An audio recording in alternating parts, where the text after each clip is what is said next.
Katie Hogan, the queen of quads, has her own rap. CrossFit Miranda, she knows how to rap. Cali Muscle tried to rap. Let's just leave it at that. Maybe he should go back to working his lats. I got a bad habit. It's called Christmas Abbott. I saw Jackie Perez's Instagram. It made me dizzy. I want biceps like Briggs. I want to lift like Lindsay. Every rap that I slap is a grand slam. I'm going to take a selfie and post it on Instagram. This is Mark Bell from SuperTraining.tv, Super Training Gym, the strongest gym in the West. This question is brought to you by The Power Project, HowMuchYouBench.net, The Slingshot, and the only freaking strength magazine in the world, ThePowerMagazine.com. I think I plugged enough of my own shit. Time to answer this question. This question is twofold. It's about support in the bench press, how to get good, strong, healthy shoulders to support you in the bench press, and also leg drive, and how to keep your ass from coming up off the bench. Now, this is a loaded question. This is a loaded diaper, so we got a lot of shit to get through right here. First things first, let's talk about the shoulders.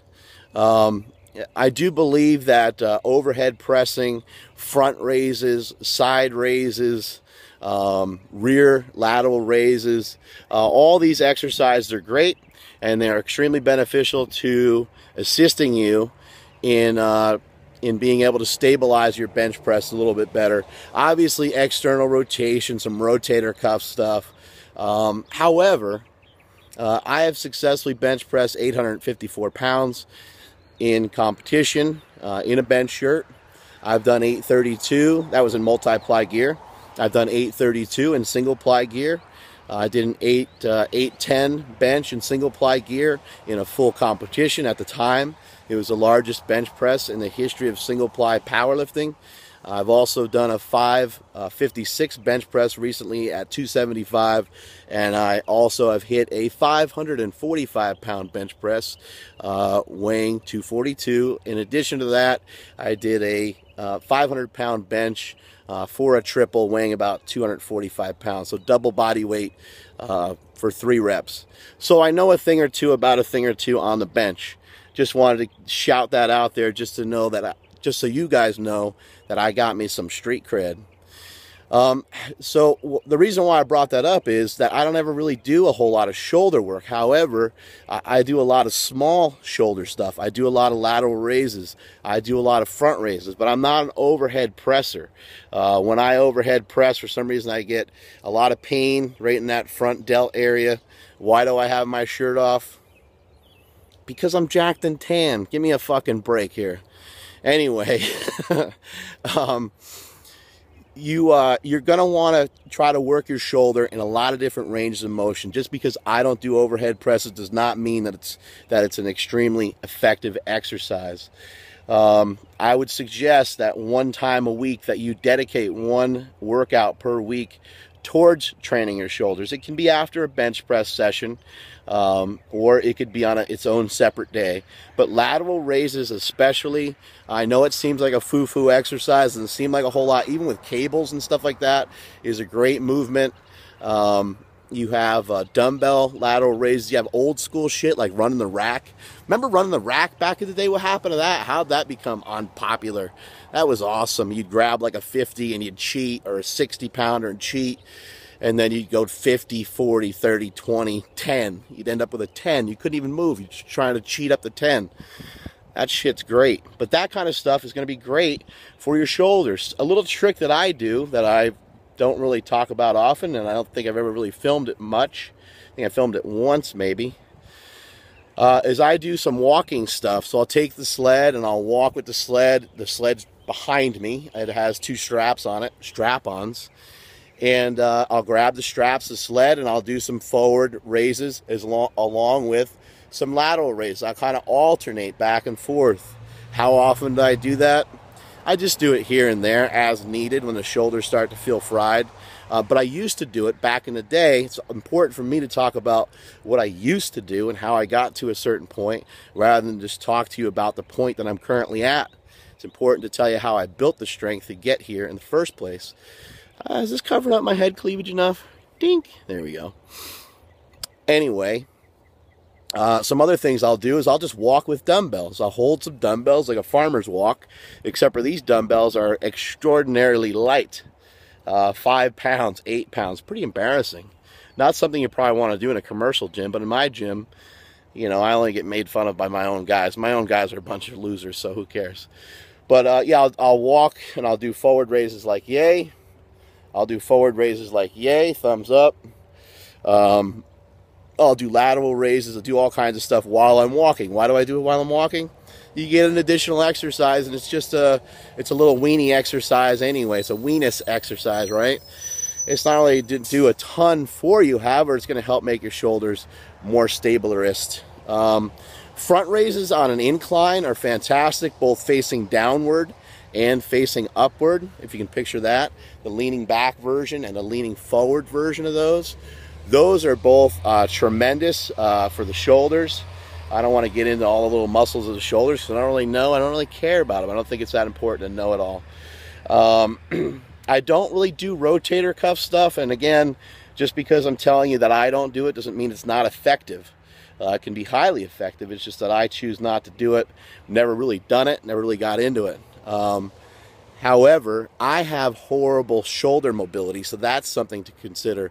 You want to make sure that you're maintaining that mobility. Why? Well, if you're a full meat powerlifter, you're going to have to get underneath that bar and squat. One of the reasons why I only squatted a 644-pound squat in my last meet, I believe that's what the weight was. Can't even think of what it is now, what it was now. But one of the reasons is I have limited, you know, other than being a pussy. Let's just be honest here. Other than that, it was shoulder limitations for me to get under the bar properly. My hands got to be all the way out. I have to have a high bar position. It's hard for me to get the bar low. Blah blah. Sun was in my eyes, and the dog ate my workout program. But really, if you can lock in your shoulders better, get your arms in closer, you're going to be at a mechanical advantage to some extent. I know you're going to point out 7 guys that squat with their arms wide. I know. But in general, if your hands are in closer, you will probably be stronger. That doesn't mean they have to be, you know, right up against your body, but you can get them in close. You're going to be able to lock your back in tighter. You're going to be able to drop that bar down lower. A low bar squat position normally, I know there's some people that do high bar, is normally going to be stronger, as in the case of Eric Lillibridge, who squatted over 900 pounds, or squatted 881, I believe, high bar, and then recently is on a tear, and looks like he's going to go well into the 1,000-pound range any second now. June 1st, he's coming to super training, so we'll see what happens. I believe he'll probably squat around 960 to 980, maybe even 1,000 pounds in that meet. So that's that. You want to make sure you're going to have healthy shoulders, which is going to include that you have good mobility. Check out mobilitywod.com and make sure you have all these different thingies lined up properly. Leg drop, I'm going to talk about it real quick. I don't want to talk about it for too long. And keeping your ass down. Keeping your ass down means keeping your ass down. It's pretty simple. You're going to have to learn how to press with your arms more, and you're going to have to learn, or you're going to have to, sorry, too much endo rush this morning. You're going to have to make your arms stronger in order to not lift your ass up. So things that make your arms stronger would be floor presses with your feet out flat, your feet fully extended outward. Not with your knees up, with your knees down, and totally flat as a pancake. No leg drive whatsoever. You can also do some bench presses with no leg drive. Put your legs up on something. That's going to help make your arms stronger. You can work close grip a little bit more often. Utilize close grips in your warm-ups. Utilize it as your assistance work, or use it as your main work. Start to work in some more close grip work. Make those arms stronger, so you're not relying on your lower body to try to do the lift. You're relying on your upper body. Some dumbbell presses, both incline and flat, done once a week, as many reps as you can handle with a given weight. Try to increase those repetitions with that given weight, and then move up in weight. So use 80s one week on an incline, and you do 12 reps, and you do 10 reps, and then you do 12 reps on the flat. That's 22 total reps. Try to increase those repetitions the following week, or add 5 pounds. Either way, after you you know, after an exercise like that, you're going to want to make sure you're hitting your triceps. That's how you're going to make your arms stronger. You can superset some bicep and tricep work. Just because you're a power lifter and a strength athlete doesn't mean that you have to be a fat ass. You can actually look like you work out, and you will not be placed in jail for it. You can look like you train. So superset some shit, do some biceps, do some reverse curls, do some hammer curls, or do some straight bar curls. Any type of curl that you like doing, along with some sort of tricep extension. Not just a push down though. That's a little too weak. Let's start out with something a little harder, like a skull crusher of some sort, or rolling dumbbell tricep extensions are a favorite of mine. Also, how to keep your ass down. You have to work on your foot positioning, where your feet are. Typical strong bench presses are done, almost every single one of them that I've ever seen in my freaking life is done where the knee is lower than the hip. The knee is lower than the hip, and they're keeping their chest up.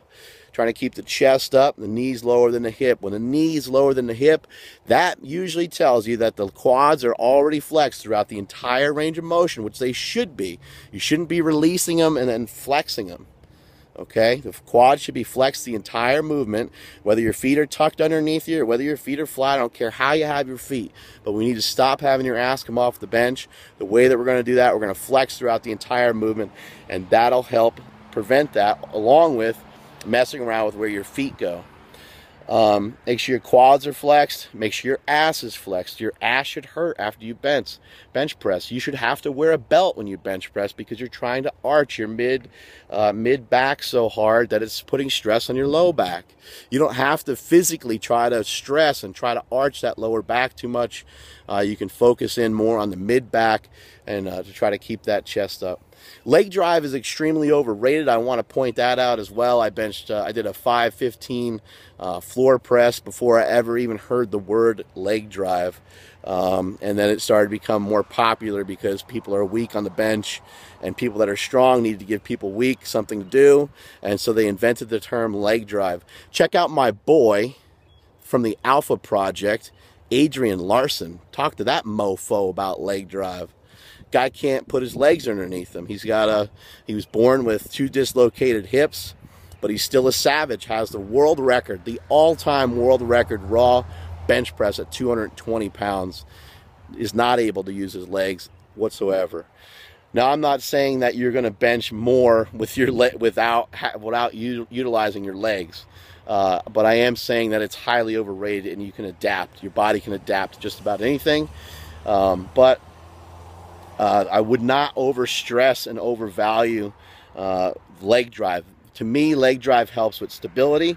The stability helps with strength and helps with you not getting hurt, so it helps with longevity, which in turn will help you get stronger.